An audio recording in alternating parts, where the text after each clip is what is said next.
Welcome back to our YouTube channel. તો આજના આ વિડીયોમાં આપણે રોજિંદા જીવનમાં વપરાતા ક્રિયાપદ વિશે શીખીશું અને અંગ્રેજી શીખવા માટે ક્રિયાપદ આવડવા ખૂબ જ જરૂરી છે. તો ચાલો શરૂઆત કરીએ.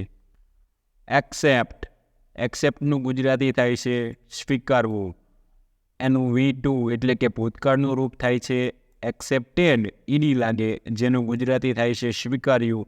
અને V3 પણ સેમ જ રહે છે એક્સેપ્ટેડ, જેનું ગુજરાતી થાય છે સ્વીકારેલું. જ્યારે આપણે V3 ક્રિયાપદના સ્પેશિયલ ઉપયોગો વિશે શીખીશું ત્યારે હું તમને શીખવાડીશ કે આ ગુજરાતીનો ઉપયોગ કેવી રીતે થાય. જો વાક્યમાં પ્રયોગ કેવી રીતે થાય તો જુઓ. આઈ એક્સેપ્ટ યોર ઇન્વિટેશન. હું તમારા આમંત્રણનો સ્વીકાર કરું છું. અક્યુઝ. અક્યુઝનું ગુજરાતી થાય છે આરોપ મૂકવો અથવા તો દોષ દેવો, જેનું V2 અક્યુઝડ અને V3 અક્યુઝડ સેમ રહે છે. જેનું ગુજરાતી શું થાય તે તમે જોઈ શકો છો. She accused him of stealing her phone. તો તેણીએ તેના પર તેનો ફોન ચોરવાનો આરોપ લગાવ્યો. અચીવ. અચીવનું ગુજરાતી થાય છે હાંસિલ કરવું અથવા તો મેળવવું. તો V2 અને V3 સેમ જ રહે છે એની લગાડવાનું, જેનું ગુજરાતી શું થાય તમે જોઈ શકો છો. He achieved his dream of becoming a doctor. તેણે ડૉક્ટર બનવાનું પોતાનું સપનું સાકાર કર્યું. તો એવું જરૂરી નહીં કે જે ગુજરાતી થતું હોય તે જ વાક્યમાં તેનું ગુજરાતી થાય, પરંતુ અર્થ તો તેનો એવો જ હશે જે ગુજરાતી થતું હશે તેવું. અકનોલેજ. અકનોલેજનું ગુજરાતી થાય છે કબૂલવું અથવા તો સ્વીકારવું. V2 અને V3 સેમ જ રહે છે, એને પણ ઈડી લાગે છે. તેનું ગુજરાતી શું થાય છે તે તમે જોઈ શકો છો. She acknowledged her mistake. તેણે પોતાની ભૂલ સ્વીકારી લીધી. તો સ્વીકાર્યું. તો આ સ્વીકાર્યુંનો અર્થ જે કરતા આપેલો હોય એ પ્રમાણે એનો અર્થ કરવો. અક્વાયર. તો અક્વાયરનું ગુજરાતી થાય છે મેળવવું અથવા તો હસ્તગત કરવું. V2 અક્વાયર્ડ થશે, V3 પણ અક્વાયર્ડ થશે. તેનું ગુજરાતી શું થાય જોઈ શકો છો. He acquired a new car. તેણે એક નવી કાર ખરીદી. તો અક્વાયર્ડનો અર્થ કેવો થશે તો કંઈક વસ્તુ હસ્તગત કરવું એટલે કે કંઈક વસ્તુ ખરીદવી. તો વાક્યનો અર્થ શું થાય છે એ પ્રમાણે ક્રિયાપદનો ઉપયોગ કરવો. અડેપ્ટ એટલે કે અનુકૂળ બનવું, અનુરૂપ બનવું. તો તેનું V2 અને V3 અડેપ્ટેડ થશે. જેમ કે he adapted to the new job quickly. એટલે તેણે નવી નોકરી ઝડપથી અપનાવી લીધી. તે નવી નોકરીને અનુરૂપ ઝડપથી બની ગયો. એડ. એડ એટલે કે ઉમેરવું. તો V2 અને V3 સેમ જ રહેશે. Added. She added sugar to her tea. તેણીએ પોતાની ચામાં ખાંડ ઉમેરી અથવા તો નાખી. એડજસ્ટ.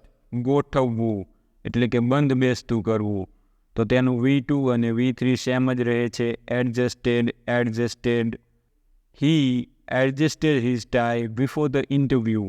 ઇન્ટરવ્યૂ પહેલાં તેણે પોતાની ટાઈ એડજસ્ટ કરી હતી એટલે કે વ્યવસ્થિત કરી હતી.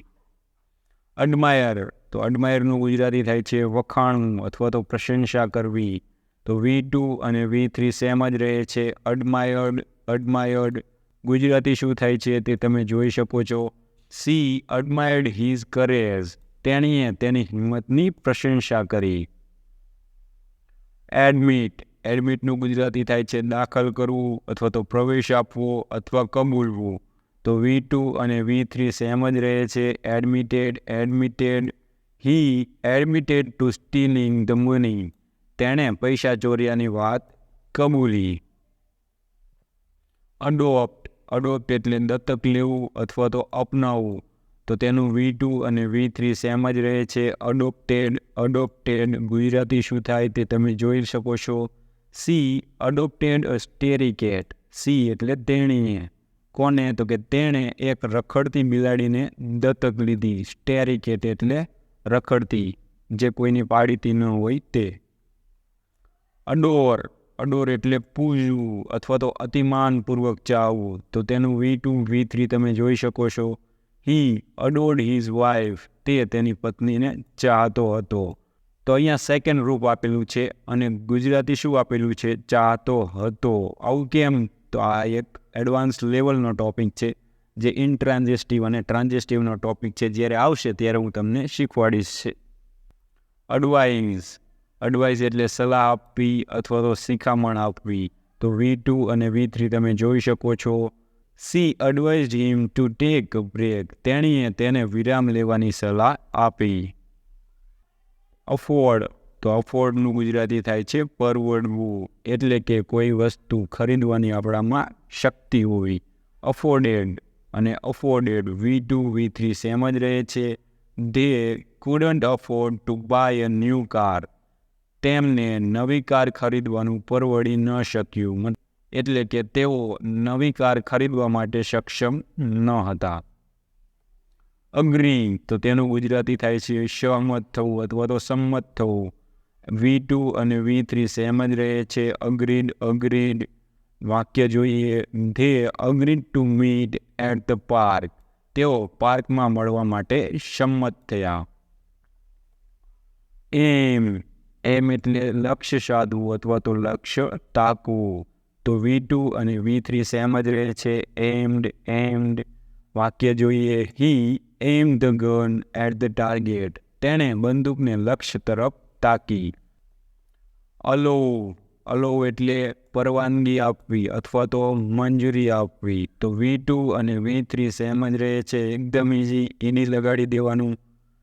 વાક્ય જોઈએ. She allowed him to stay out late. તેણીએ તેને મોડે સુધી બહાર રહેવાની મંજૂરી આપી. અનાઉન્સનું ગુજરાતી થાય છે જાહેર કરવું. અને V2 V3 સેમ જ રહે છે. અનાઉન્સ્ડ. વાક્ય જોઈએ. They announced their engagement. તેઓએ તેમની સગાઈની જાહેરાત કરી.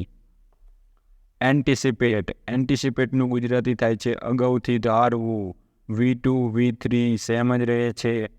He anticipated the arrival of his guest. એટલે કે તેણે પોતાના મહેમાનોના આગમનની અપેક્ષા રાખી.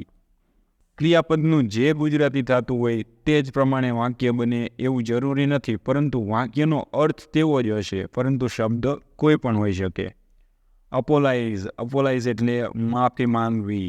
તો તેનું V2 અને V3 સેમ જ રહે છે. અપોલાઇઝડ. He apologized for being late. મોડું થવાના કારણે તેણે માફી માંગી. અપિયર એટલે દેખાવું. તો V2 અને V3 અપિયર્ડ થાય છે. ગુજરાતી શું થાય તે તમે જોઈ શકશો. The sun appeared from behind the clouds. વાદળોની પાછળથી સૂર્ય દેખાયો. અપ્લાય એટલે કે અરજી કરવી અથવા તો લાગુ પાડવું. અપ્લાયનું V2 અને V3 થાય છે અપ્લાઇડ. વાયનો આઈ કરી ઈડી લાગેલું છે. તો she applied for the job. તેણે નોકરી માટે અરજી કરી. અપ્રિશિએટનું ગુજરાતી થાય છે વખાણ કરવા અથવા તો પ્રશંસા કરવી. જેનું V2 અને V3 સેમ જ થાય છે. અપ્રિશિએટેડ. અને વાક્ય જોઈએ તો he appreciated her help. તેને તેણીની મદદની પ્રશંસા કરી. અપ્રોચ એટલે એકદમ ધીમે કોઈ વસ્તુની નજીક પહોંચવું, પાસે પહોંચવું. તો V2 V3 તમે જોઈ શકો છો. વાક્ય જોઈએ. She approached the door cautiously. તેણીને સાવચેતીપૂર્વક દરવાજા પાસે પહોંચી. અપ્રૂવનું ગુજરાતી થાય છે મંજૂર કરવું અથવા તો માન્ય કરવું. અપ્રૂવડ અને અપ્રૂવડ તેનું V2 અને V3 થાય છે. They approved the budget proposal. તેઓએ બજેટ પ્રસ્તાવને મંજૂરી આપી હતી. આર્ગ્યુનું ગુજરાતી થાય છે દલીલ કરવી. તો V2 અને V3 સેમ જ રહે છે. આર્ગ્યુડ ઈડી લગાડવાનું, બાકી બધું એના રહે. They argued about politics. તેઓએ રાજકારણ વિશે દલીલો કરી. અરાઇઝ એટલે ઉગવું અથવા તો ઊંચે ચડવું. તો તેનું V2 થાય છે અરોઝ એટલે ઉગ્યું અથવા તો ઊંચે ચડ્યું. અને V3 થાય છે અરાઇઝન ઉગેલું અથવા તો ઊંચે ચડેલું. A problem arose during the project. Project દરમિયાન એક સમસ્યા ઊભી થઈ. અરાઇવ એટલે પહોંચવું. તો V2 અને V3 સેમ જ રહે છે. અરાઇવ્ડ. They arrived at the airport early. તેઓ એરપોર્ટ પર વહેલા પહોંચ્યા હતા. આસ્ક એટલે પૂછવું અથવા તો કહેવું. તો V2 અને V3 થાય છે આસ્કડ અને asked. He asked Har for her phone number. તેને તેની પાસે તેનો નંબર માંગ્યો. અઝ્યુમ, તો અઝ્યુમ એટલે ધારી લેવું, માની લેવું. તો V2 અને V3 સેમ જ થાય છે અઝ્યુમ્ડ. વાક્ય જોઈએ. He assumed she was coming to the party. તેને ધાર્યું કે તે પાર્ટીમાં આવી રહી હતી. અશ્યોર એટલે ખાતરી કરવી. તો તેનું V2 અને V3 સેમ જ રહે છે અશ્યોર્ડ. વાક્ય જોઈએ. He assured her that everything would be alright. તેણે તેણીને ખાતરી આપી કે બધું બરાબર થઈ જશે. અસ્ટોઇનસ એટલે આશ્ચર્ય પામવું. V2 થાય છે અસ્ટોઇનસ્ડ એન્ડ V3 પણ થાય છે અસ્ટોઇનસ્ડ. ઈડી લાગશે. He astonished everyone with his magic tricks. તેણે પોતાની જાદુ યુક્તિથી બધાને આશ્ચર્યચકિત કરી દીધા. અટેચ એટલે સાથે જોડવું. V2 અને V3 થાય છે attached. C attached the document to the email. તેણે દસ્તાવેજને ઈમેલ સાથે જોડ્યા.